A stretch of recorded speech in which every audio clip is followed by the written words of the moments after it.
मैं आपका physics teacher इखलाक अहमद। कक्षा 12 के छात्रों के लिए कल की वीडियो में मैंने निरक्षीय स्थिति में विद्युत क्षेत्र की तीव्रता के लिए व्यंजक ज्ञात किया था।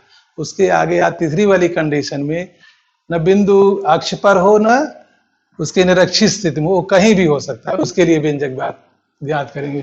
तो तीसरी वाली कंडीशन, द्विध्रुव के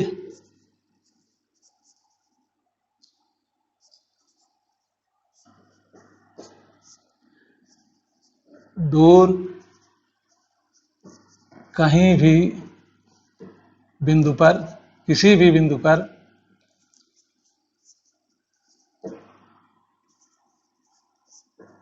विद्युत क्षेत्र की तीव्रता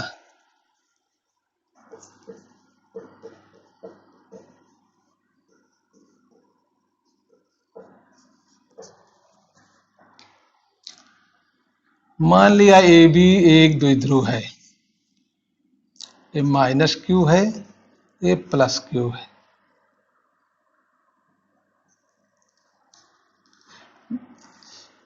इसके अक्ष पर न बिंदु स्थित है न इसके लंबवत। मान लिया इससे आर दूरी पर कहीं भी ये बिंदु पी है, जिसकी दूरी द्विध्रुव से आर है। इस बिंदु पर द्विध्रुव का आघूर्ण पी है। मान लिया बिंदु पी द्विध्रुव से मिलाने वाली रेखा थीटा कोण बनाती है। तो ए द्विध्रुव दो दिशाओं में काम करे कंपोनेंट, एक इस दिशा में, एक इसके ठीक लंबवत। मान लिया ओ द्विध्रुव के दो कंपोनेंट, एक इस दिशा में,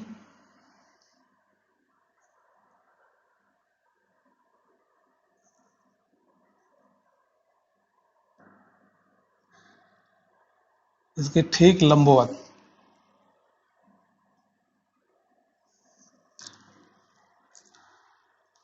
और दूसरा इसके अनुदिश।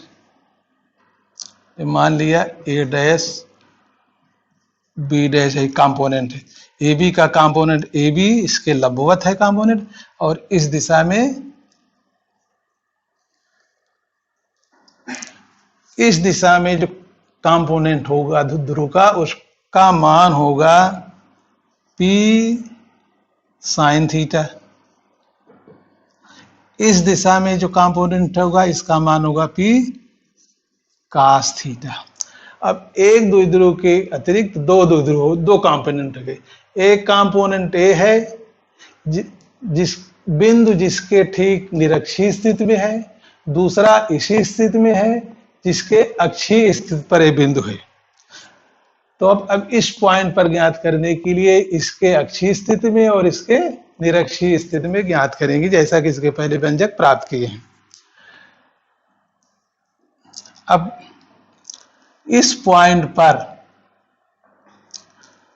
जो अक्षीय स्थिति में द्विध्रुव होता है वो द्विध्रुव से दूर बिंदु की ओर होता है, जिसकी दिशा इस ओर होगी। मान लिया ये E1 है। इसी पॉइंट पर निरक्षीय स्थिति में जो विद्युत क्षेत्र की तीव्रता होती है वो द्विध्रुव के समांतर एवं प्लस से माइनस की ओर होती है।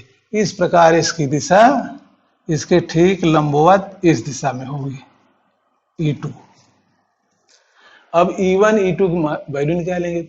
E1 इक्वल टू E1 इसके लिए है, द्विध्रुव नहीं, इसके लिए नहीं, इसके लिए जो अक्षीय स्थिति में है। अक्षीय स्थिति में विद्युत क्षेत्र की तीव्रता होती है 1/4πε0 के इंटू 2p, लेकिन यहां कंपोनेंट p कास थीटा है, तो p कास थीटा अपान दूरी जो है यहां से इसकी r है, अर्थात r क्यूब। इसी प्रकार इस द्विध्रुव के लिए निरक्षीय स्थिति में विद्युत क्षेत्र की तीव्रता E2 1/4πε0 के पी, लेकिन यहां पर कंपोनेंट पी साइन थीटा है, तो पी साइन थीटा अपान दूरी इससे यही है, यानी आर क्यूब। ए E1 की वैल्यू हुई, E2 की वैल्यू हुई, जो दोनों एक इसके लंबवत है, ए इसके समांतर है, अर्थात इन दोनों के बीच की दूरी 90 डिग्री है। ये 90 डिग्री है।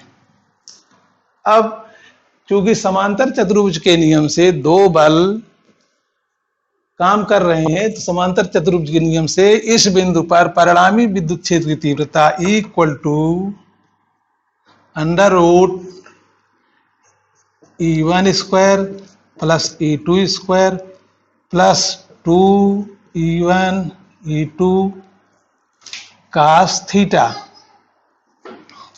यहां पर थीटा 90 डिग्री है, तो कास 90 डिग्री इक्वल टू 0, अर्थात ये 0 हो गया। इस प्रकार equal to under root E1 square plus E2 square, या इक्वल टू वैल्यू रखेंगे,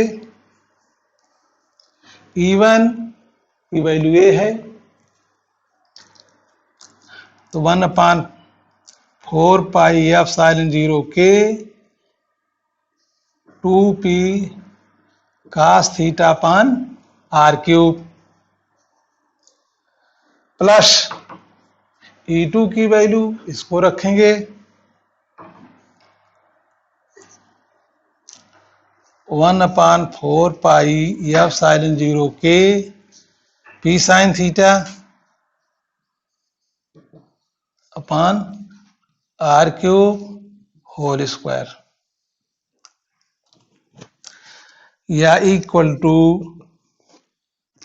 1/4 पाई एप्सिलॉन 0 के आर क्यूब कॉमन है, पी भी कॉमन है, इसको स्क्वायर करेंगे तो बाहर लाएंगे तो इसका मान हो जाएगा 1/4 पाई एप्सिलॉन 0 के पी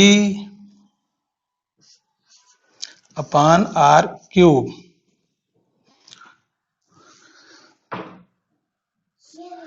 अंडर रूट, ये बचेगा यहां पर 2 cos theta square plus sine square theta, या p equal to 1/4 pi epsilon 0 के p upon are cube,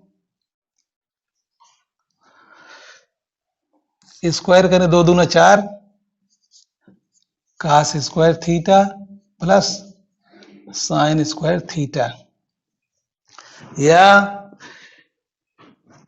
sign square theta की जगह पे लिख सकते हो 1 माइनस कास स्क्वायर थीटा, तो ये वैल्यू हो जाएगी इक्वल टू 1/4 पाई एप्सिलॉन 0 के p upon are cube under root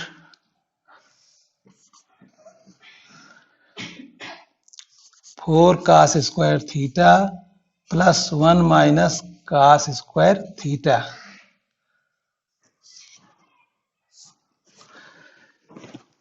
यहां लिखते हैं, या इक्वल टू 1/4 पाई एप्सिलॉन 0 के कास स्क्वायर थीटा, 4 में माइनस होगा 3 हो जाएगा, तो p upon are cube under root 3 का स्क्वायर थीटा प्लस 1, यही किसी भी स्थिति के लिए विद्युत क्षेत्र की तीव्रता है। अब इसकी दिशा के लिए मान लिया इसकी परिणामी E1 और E2 का परिणामी जो E है, इसकी दिशा यहां से थीटा कोण बनाती है, फाई कोण।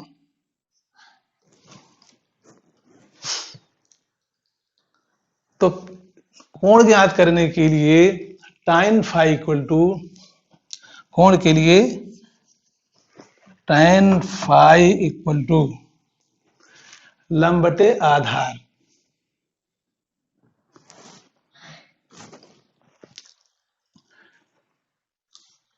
लंब है और ये आधार है। तो E2 की वैल्यू क्या है यहां देखेंगे। E2 1/4 पाई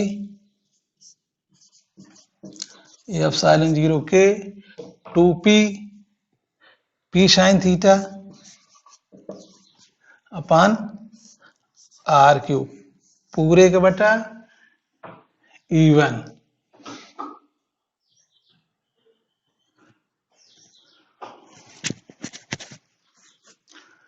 E1 की वैल्यू है 1/4 पाई एप्सिलॉन 0 के 2p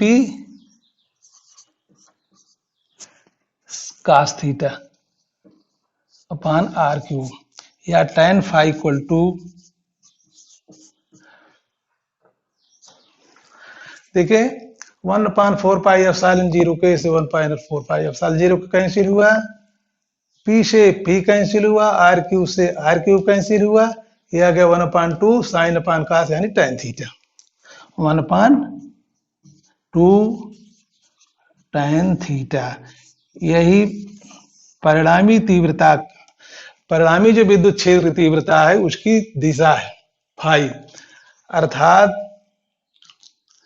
जो द्विध्रुव से कोण बन रहा है उसका उसके tan का आधा, यानी विद्युत क्षेत्र की तीव्रता की दिशा द्विध्रुव से जो बिंदु कोण बना रहा है उसके tan का आधा।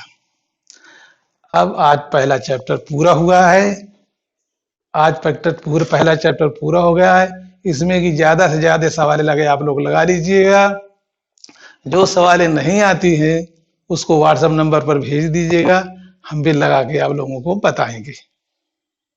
बस।